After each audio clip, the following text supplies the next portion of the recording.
Hi hello నేను మీ Veena. Welcome to Veena food and vlogs. ఈరోజు మీ అందరి కోసం ఒక మంచి కేక్ రెసిపీతో వచ్చేసానండి. చాలా ఫ్లఫీగా టేస్టీగా వచ్చిందండి. ఈ కేక్ అనేది బేసిక్ కేక్ ఇలా ప్రిపేర్ చేసేసుకున్నామంటే మీరు ఏ కేక్ అయినా ఈజీగా చేసేసుకోవచ్చండి. అస్సలు వంట రాని వాళ్ళు కూడా కేక్ రెసిపీ అనేది చాలా ఈజీగా చేసేసుకోవచ్చండి. మీరు బేసిక్ కేక్ ప్రిపేర్ చేయడం నేర్చుకుంటే చాలండి, మిగతా ఏ కేక్ అయినా ఈజీగా చేసేసుకోవచ్చు. నేను ముందుగా బటర్ తీసేసుకున్నానండి. 100 గ్రాములు బటర్ తీసేసుకుని కరిగించి పక్కన పెట్టుకోవాలండి. పూర్తిగా చల్లారనివ్వాలి బటర్ని. తర్వాత 3 ఎగ్స్ తీసుకున్నానండి. ఎగ్స్ని బాగా ఇలా బీట్ చేసేసుకోవాలండి. మీ దగ్గర బీటర్ లేదంటే విస్కర్తో అయినా లేదంటే స్పాచులర్తో అయినా మిక్స్ చేసేసుకోవచ్చు. ఇవేమీ లేవంటే మిక్సీలో అయినా వేసేసుకొని పల్స్ మోడ్లో పెట్టేసుకుని బాగా మిక్సీ పట్టేసుకోవచ్చండి. నేను మిక్సీలో ఎలా చేసుకోవాలో నెక్స్ట్ వీడియోలో చేసి చూపిస్తానండి. చూడండి, ఇలా నురుగు అనేది రావాలండి, అలా బీట్ చేసుకోవాలి. మీరు ఎగ్స్ని ఎంత బాగా బీట్ చేసుకుంటే టేస్ట్ అంత బాగా వస్తుందండి. తర్వాత షుగర్ పౌడర్ అండి. నేనైతే షుగర్ మిక్సీ వేసేసుకొని పౌడర్ తీసుకుంటున్నాను. ఇలా షుగర్ పౌడర్ వేసుకోవడం వల్లనే బాగా వస్తుందండి కేకు. షుగర్ వేసుకుంటే తొందరగా కరగదు కదండి, ఉండలు కట్టేసుకుంటుంది. 1.5 కప్పు షుగర్ పౌడర్ తీసుకున్నానండి. ఇందాక వేసుకున్నది 1 కప్పు, ఇది 1/2 కప్ అండి. మొత్తము 1.5 కప్ అండి 3 ఎగ్స్కి. ఇలా షుగర్ పౌడరు కొద్దిగా 3 to 4 బ్యాచెస్ కింద కొద్దిగా వేసుకుంటూ బీట్ చేసుకోవాలండి. మీరు ఎగ్స్ చూడండి, ఎగ్స్ వేసిన తర్వాత ఎగ్ కలర్ అనేది వైట్ కలర్లోకి వెళ్ళిపోయింది కదా. తర్వాత షుగర్ కూడా వేసేసుకుని బాగా బీట్ చేసేసుకోవాలండి. మీరు డ్రై ఇంగ్రీడియంట్స్ని ఎక్కువ మిక్స్ చేసుకోవాల్సిన అవసరం లేదండి. ఎగ్గు షుగర్ మాత్రమే బాగా బీట్ చేసుకోవాలి. తర్వాత 2 కప్స్ మైదా అండి. ఇలా జల్లెడ ఒకటి పెట్టేసుకుని జల్లించుకోవాలండి. 3 ఎగ్స్కి 2 కప్స్ మైదా తీసుకున్నానండి. 1.5 కప్పు షుగర్ తీసుకున్నానండి. అలాగే 1 టీ స్పూను బేకింగ్ పౌడర్ అండి. 1/2 టీ స్పూను బేకింగ్ సోడా అండి. వంట సోడా ఉంటుంది కదా, అది 1/2 టీ స్పూన్ తీసుకోండి. కొద్దిగా చిటికెడు ఉప్పు తీసుకోండి. మొత్తాన్ని జల్లించి వేసుకోవాలండి. పైనుండే గరగగా ఉండేది తీసేసుకొని ఇలా స్పాచులర్తో మరొకసారి మిక్స్ చేసేసుకోవాలండి. బేకింగ్ పౌడరు, బేకింగ్ సోడా, అలాగే సాల్ట్ని మొత్తాన్ని మైదాని మిక్స్ చేసేసుకోవాలి బాగా. ఇలా స్పాచులర్తో మిక్స్ చేసేసుకుని ఇంకోసారి బీట్ చేసేసుకుంటున్నానండి.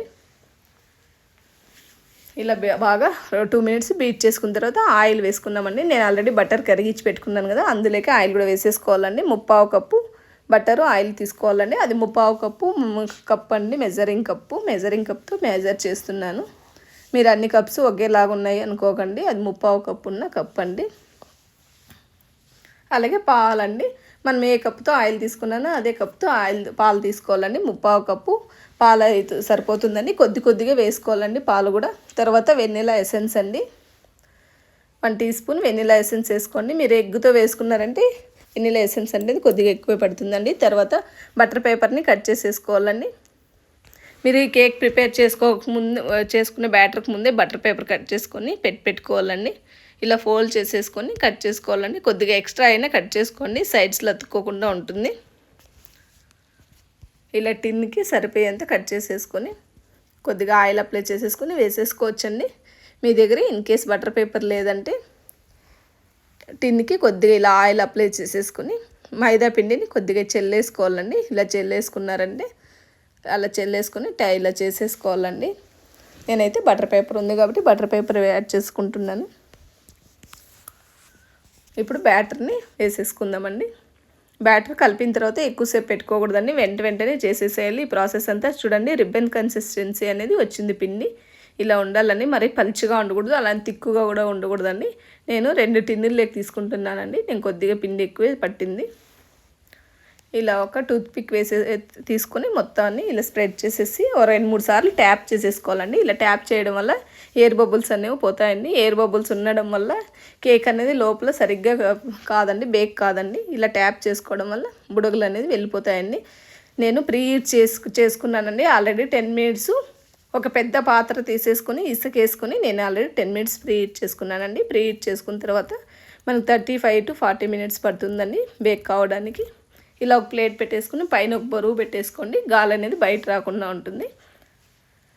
తర్వాత చూద్దామండి ఓపెన్ చేసి. నాకైతే 40 మినిట్స్ పట్టిందండి బేక్ కావడానికి కేకు. నేను ఆల్రెడీ 30 మినిట్స్కి ఒకసారి చెక్ చేసుకున్నానండి, తేమగా ఉందని మరి ఒకసారి పెట్టేసుకున్నాను.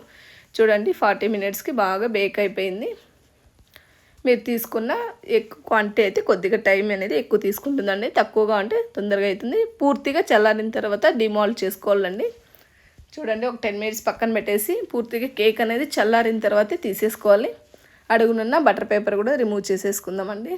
చాలా సాఫ్ట్గా ఫ్లఫీగా వచ్చిందండి కేకు. చూడండి 2 టిన్నుల్లో ఉండేది ఓపెన్ చేసేస్తున్నాను. బటర్ పేపర్ తీసేసుకుని కట్ చేసుకుందామండి. ఇలా మిడిల్లోకి చాక్తో ఘాటు పెట్టేసుకుని తర్వాత ఒక థ్రెడ్ తీసేసుకుని ఇలా లాగారంటే మధ్యలోకి ఈవెన్గా కట్ అయిపోతుందండి. చూడండి ఎంత బాగా కట్ అయిపోయిందో. ఇలా మొత్తాన్ని కట్ చేసేసుకొని పెట్టేసుకోండి పక్కన. ఇప్పుడు విప్పింగ్ క్రీమ్ అండి. ఆల్రెడీ మన వీడియోలో విప్పింగ్ క్రీమ్ ఎలా చేసేసుకోవాలో పెట్టానండి. వీడియో చూడని వాళ్ళు ఉంటే ఒకసారి చూసేసుకోండి. కొద్దిగా ప్లేట్లో అడుగున విప్పింగ్ క్రీమ్ వేసుకున్నారంటే కేక్ అటు సైడ్ ఇటు సైడ్ జరిగిపోకుండా ఉంటుందండి. తర్వాత పైన పీస్ని కింద పెట్టేసుకోవాలండి. అడుగుకి కొద్దిగా విప్పింగ్ క్రీమ్ను అప్లై చేసేసుకుందామండి. షుగర్ సిరప్ ఆల్రెడీ పిల్లలు అప్లై చేసేసి పెట్టేశారండి. ఆ వీడియో క్లిప్ అనేది మిస్ అయింది. కొద్దిగా షుగర్ సిరప్ వేసుకోవడం వల్ల సాఫ్ట్గా వస్తుందండి. మీరు టీ టైం కేక్ అయితే అలాగే కట్ చేసేసుకొని తినేసుకోవచ్చు, కానీ ఇలా కట్ చేసుకోవాలంటే ఇలా క్రీమ్ అప్లై చేసుకున్నారంటే చాలా బాగుంటుందండి. మీరు ఇలా బేసిక్ కేక్ చేసేసుకొని మీరు కట్ చేసేసుకుని అలాగే తీసేసుకోవచ్చండి. చాలా బాగుంటుంది. బ్రిటానియా కేక్ వస్తుంది కదా, అలా టేస్ట్ ఉంటుందండి. అప్లై చేసిన తర్వాత మరి ఇంకో లేయర్ పెట్టేసుకొని విప్పింగ్ క్రీమ్ని మళ్ళీ అప్లై చేసేసుకోండి. ఇంట్లోనే విప్పింగ్ క్రీమ్ని హెల్తీగా చేసుకోవచ్చండి. నేను ఆ వీడియో ఆల్రెడీ పెట్టాను కదా, చూసి ఒకసారి విప్పింగ్ క్రీమ్ కూడా ఎలా చేసుకోవాలో ప్రిపేర్ చేసేసుకోండి. తర్వాత ఇంకొక లేయర్ పెట్టేద్దామండి. నేను 2 టిన్నుల్లో తీసుకున్నాను కదండి, 2 సైజెస్ వచ్చింది. అందుకే నేను 2 స్టెప్స్ లాగా చేస్తున్నాను. మీరు కావాలంటే పెద్ద టిన్ ఉన్నట్లయితే పెద్ద దాంట్లోకి ఒకటే దాంట్లోకి కూడా వేసేసుకోవచ్చండి. మీరు డైరెక్ట్గా కుక్కర్లోకైనా వేసేసుకొని కూడా చేసుకోవచ్చండి ఈజీగా. తర్వాత మళ్ళీ షుగర్ సిరప్ పైన యాడ్ చేస్తున్నాను. చూడండి ఒక 2-3 స్పూన్లు షుగర్ వేసేసుకొని వాటర్ కొద్దిగా వేసుకొని కలిపి ఇలా షుగర్ సిరప్ వేసుకోవడం వల్ల కేక్ అనేది చాలా సాఫ్ట్గా చాలా బాగుంటుందండి. కింద లేయర్లకి ఆల్రెడీ వేసానండి, ఆ క్లిప్ అనేది మిస్ అయింది. పైన ఆల్రెడీ మనం చాక్లెట్ ఫ్రోస్టింగ్ ప్రిపేర్ చేశాను కదండి, లాస్ట్ వీడియోలో ఉంది. ఒకసారి చూడని వాళ్ళు ఉంటే ఒకసారి చూసుకోండి. చాక్లెట్ని మెల్ట్ చేసేసుకొని ఇలా చాక్లెట్ సిరప్ కూడా ఇంట్లో ఈజీగా ప్రిపేర్ చేసేసుకోవచ్చండి. నేను డార్క్ చాక్లెట్ తీసేసుకున్నాను, డ్రై ఫ్రూట్స్ ఉన్న డార్క్ చాక్లెట్ తీసుకున్నానండి. చూడడానికి డెకరేషన్ లాగా చాలా బాగుంటుంది కదండి, అందుకనేసి డార్క్ చాక్లెట్తో నేను ప్రిపేర్ చేశాను.